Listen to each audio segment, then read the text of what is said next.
Magandang hapon. Narito ang pinakahuli sa lagay ng ating panahon ngayong araw ng Lunes, araw ng eleksyon, May 12, 2025.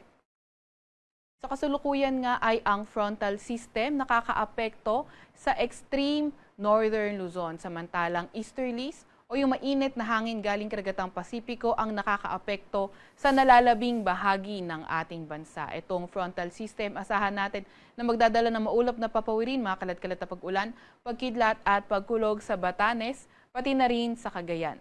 Para naman sa lagay ng panahon sa Metro Manila at nalalabing bahagi ng ating kapuluan, asahan natin yung bahagyang maulap hanggang sa maulap na papawirin at may mga tsansa pa rin ng mga localized thunderstorms, lalo na tuwing hapon at gabi. Kaya yung ating mga kasamahan sa Regional Services Division patuloy na maglalabas ng mga thunderstorm advisory, rainfall advisory o hindi kaya heavy rainfall warning kung kinakailangan. Sa kasalukuyan rin nga ay wala naman tayong namomonitor na low pressure area or bagyo sa loob or malapit sa ating Philippine Area of Responsibility. Para naman sa lagay ng ating panahon bukas, inaasahan pa rin natin sa may Batanes at ilang bahagi nga ng Cagayan ay posible pa rin magpadala ng mga pag-ulan itong frontal system. Para naman sa lagay ng panahon sa Metro Manila and the rest of Luzon, asahan pa rin natin ang fair weather condition, mainit at maalinsangan umaga hanggang tanghali. At pagdating ng hapon, tumataas ang mga tsansa ng mga thunderstorm. Agwat ang temperatura bukas sa Metro Manila ay 26 to 34 degrees Celsius. Sa Lawag naman ay 25 to 33 degrees Celsius. 25 to 33 degrees Celsius rin naman sa Tugigaraw. Sa Baguio ay 17 to 24 degrees Celsius, 23 to 32 degrees Celsius sa Tagaytay at 26 to 33 degrees Celsius naman sa may Legazpi. Agwat ang temperatura bukas sa Puerto Princesa ay 25 to 33 degrees Celsius at 26 to 34 degrees Celsius sa Kalayaan Islands.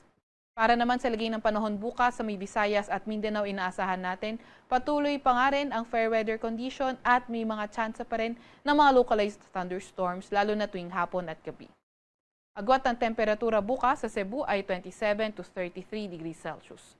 25 to 33 degrees Celsius sa may Iloilo, 26 to 33 degrees Celsius sa may Tacloban, 25 to 32 degrees Celsius sa Cagayan de Oro, 25 to 33 degrees Celsius sa Davao, at 25 to 34 degrees Celsius naman sa may Zamboanga. Para naman sa lagay ng ating karagatan, wala pa rin tayong nakataas na gale warning sa kahit na anong dagat baybayin ng ating bansa. Pero ingat pa rin sa mga papalaot sa extreme northern Luzon dahil magiging katamtaman hanggang sa maalon ang karagatan. Para sa 3-day weather outlook ng mga pangunahing syudad natin, nakikita nga natin sa Metro Manila, Baguio City at Legazpi City, magpapatuloy pa rin yung bahagyang maulap hanggang sa maulap na papawirin at may mga tsansa ng mga thunderstorms, lalo na tuwing hapon at gabi. Gayunpaman, sa extreme northern Luzon until Wednesday, posible na magdala ng mga paulan ang frontal system. Kaya ingat, lalo na sa mga uulanin, sa mga susunod na araw at mga nakaraang araw pa sa mga banta ng pagbaha o hindi kaya pagguho ng lupa. Agwat naman ang temperatura sa Metro Manila, maglalaro mula 25 to 34 degrees Celsius. 17 to 25 degrees Celsius sa Baguio City at 26 to 33 degrees Celsius naman sa may Legazpi City. Para naman sa mga pangunahing syudad, sa may Visayas, nakikita natin, simulan natin sa may Tacloban, nakikita nga natin Wednesday until Thursday, may kita natin patuloy pa rin ang fair weather condition. Pero pagdating ng Friday sa Tacloban, pati na rin sa may silangang bahagi ng Visayas, posible nang maging maulan. Gayunpaman sa Metro Cebu at Iloilo City at malaking bahagi ng Visayas, Wednesday until Friday, posible pa rin naman ang fair weather conditions. Mainit, maalinsangan, umaga hanggang tanghali at pagdating ng hapon, nandun na nga yung mga tsansa ng mga localized thunderstorms. Para naman sa mga pangunahing syudad, sa may Mindanao area, nakikita natin Metro Davao until Wednesday, fair weather condition. Pero pagdating ng Thursday at Friday, posible nang maging maulan. Although sa may Caraga area, as early as Wednesday, posible nang maging maulan.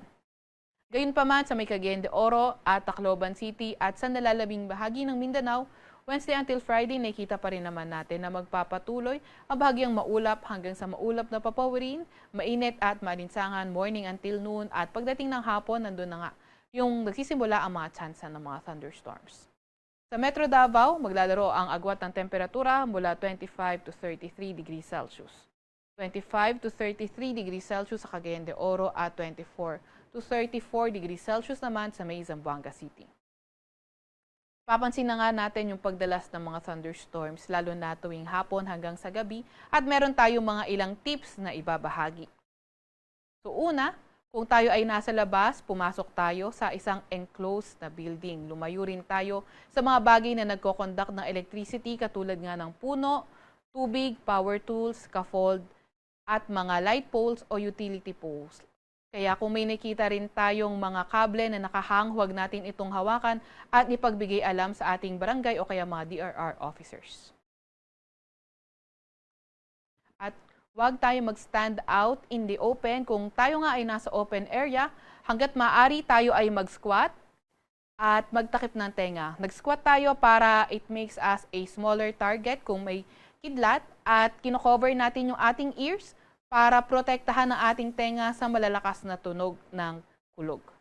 At sinasabi nga rin dito na only let your feet touch the ground, pero kung kaya natin, yung toes na lang natin yung nakatouch sa ground at magkadikit ang heels para in case na ma-struck ng lightning ang ground, ay doon lamang ito dadaloy. Sa Kalakhang, Maynila, ang araw ay lulubog ng 6:16 ng gabi at sisikat bukas ng 5:29 ng umaga. Huwag magpapahuli sa update ng Pag-asa. I-follow at i-like ang aming X at Facebook account, DOST_Pag-asa. Mag-subscribe din sa aming YouTube channel, DOST-Pag-asa Weather Report. At para sa mas detalyadong impormasyon, bisitahin ang aming website, pag-asa.dost.gov.ph. At yan nga muna ang pinakahuli sa lagay ng ating panahon. Mula sa Weather Forecasting Center ng Pag-asa, Veronica C. Torres, nag-ulat.